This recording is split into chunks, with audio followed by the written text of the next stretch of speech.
প্রায় 1 যুগ পর বিরিয়ানি খেতে গিয়ে যে আমি বমি করে ফেলবো এটা ভাবতেই পারিনি। এক ভয়ঙ্কর অভিজ্ঞতা হলো আজকের এই বিরিয়ানি খেয়ে। হঠাৎই ঠিক হলো বাইরে গিয়ে বিরিয়ানি খাবো, তাই তো ঝটপট রেডি হয়ে বর্মশাইয়ের সঙ্গে চলে এলাম আমাদের বাজারে বিরিয়ানি নিতে। দোকানে এসে বিরিয়ানি অর্ডার দিতেই জানতে পারি রাইস আছে, চিকেন নেই। ইস, কপালটাই খারাপ। অভাগা যেদিকে যায় সাগর শুকায়।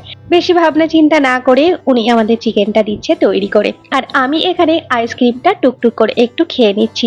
হাতে যেহেতু সময় আছে আর বরটাও পাশে আছে, এই রকম সুন্দর একটা মুহূর্ত কখনোই মিস করা যায় না। ওদিকে পূজার প্যান্ডেলের বাঁশ পড়েছে, আর এদিকে হাতে চলে এসেছে বিরিয়ানির প্যাকেট। গন্ধে তো মনটা ভরেই গেল, আর মনের মধ্যে একটাই ঘন্টা বাজছে, আজ তো দশমীর ভোগ খাবো।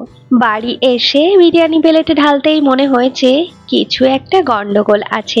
বিরিয়ানির রাইসটা যদিও বা ঠিকঠাক হলেও মাংসে কামড় দিতে বোঝা গেল, ইস, মাংস পুরোই কাঁচা।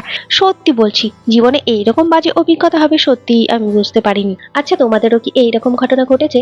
অবশ্যই কমেন্টের মাধ্যমে জানিও।